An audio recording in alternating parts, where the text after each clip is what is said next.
So I've had a couple of days to sit on the June 2nd PlayStation State of Play.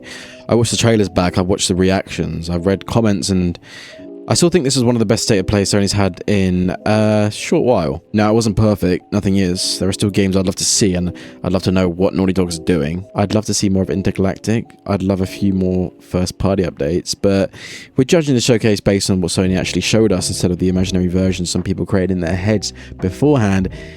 It was kind of stacked, to be fair. And the thing I keep coming back to is when the stream ended, I wasn't disappointed.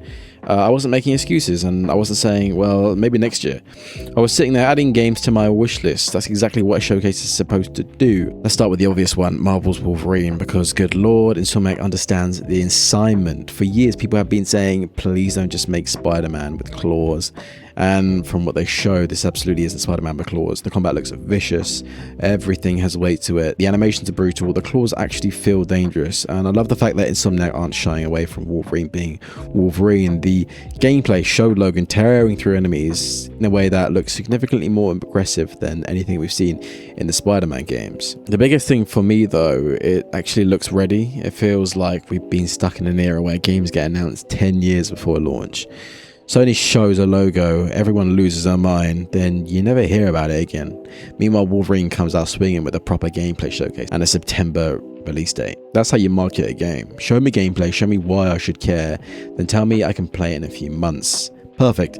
Day one purchase, not even a question. Now let's talk about the biggest surprise of the show, God of War LaFey. One of my favorite things about the Norse saga was how much of its story revolved around Faye, despite barely seeing her. She's basically the person who sets everything in motion. Without her, there is no God of War 2018, there's no Ragnarok, there's no journey, and now we're finally getting her side of the story. What really sold me was the gameplay. The magic-based combat immediately stands out from Kratos. The movement looked faster, more fluid, more agile, and it feels like Santa Monica could have easily played it safe. Instead, they're trying something different, and honestly, the industry needs more of that. Not every sequel needs to be more of the same. Sometimes the best thing you can do is just take that risk. Now, next up, Phantom Blade Zero. Every time this game appears, it somehow looks better. I generally don't understand it because every trailer makes me more excited. The combat looks unbelievably fast and the enemy designs are fantastic. The boss fights look ridiculous. Some of the animations generally look like someone choreographed a martial arts movie and then turned it into a video game. This is one of those games where every showcase appearance creates more hype instead of less. And the fact it's getting its own dedicated state of play later this year tells me Sony knows they got something special on their hands. This is one of those games where every showcase appearance creates more hype instead of less. One of the games I didn't think enough people were talking about is Onimusha. Maybe it's because of a lot of younger gamers didn't grow up with the franchise, but this thing looks fantastic. Capcom generally cannot stop winning lately. Like Resident Evil, Monster Hunter, Street Fighter, Dragon's Dogma, now Onimusha. At some point, somebody needs to investigate what they're putting in the water over there, because the combat looks satisfying, the setting looks gorgeous, the supernatural elements look cool. And the fact they shadow dropped a demo immediately after the showcase was fucking brilliant. More publishers need to do that. Stop making me wait, let me play the game. I was hoping they were going to do this with Rayman, but unfortunately not. If you're into horror, this state of play was basically Christmas. Silent Hill Townfall finally got a proper release date, and every time I see this game, it looks creepier and creepier.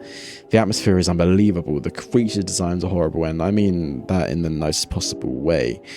Then you had Ill, which honestly looked disgusting. Absolutely disgusting. Body horror everywhere. Monsters doing things they definitely shouldn't be doing. The physics looked incredible and the entire trailer felt like a nightmare somebody accidentally recorded and uploaded to YouTube.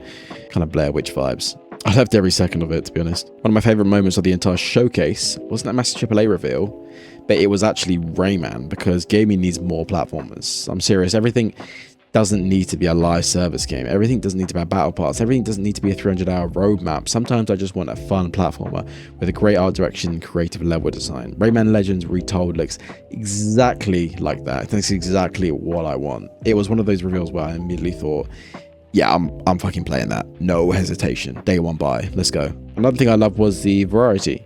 Control Resonant looked exactly like what I wanted from a Control sequel. Weird, stylish, and confusing. Slightly terrifying. Basically, Remedy being Remedy. Then you got Dune Awakening. Then The Rest for the Wicked. Then Marathon. Then Ace Combat. Then Kimuri. Then Marvel Tokon, I think you call that. There was something for practically everyone. and I think that's why the showcase worked so well. It wasn't just one genre repeated for an hour, it constantly switched things up. The biggest compliment I can give the state of play is simple: I never got bored. For an hour, Sony kept throwing interesting game after interesting game at us. Was every reveal a 10 out of 10? No, of course not, but Wolverine looked fantastic, God of War surprised me, Phantom Blade Zero continues to impress, and Onimusha looks brilliant. The horror lineup was excellent, and the variety across the entire show was exactly what I want from Gaming Showcase. For me, this was easily an 8.5 out of 10, and honestly after watching it, I came away more excited about PlayStation's future than I was before it started, and I'd say that's a pretty good sign that they did their job. But if you've got any questions about it, leave them down in the comment section below and I will get back to you guys ASAP. I appreciate you watching though. Have a good rest of your day.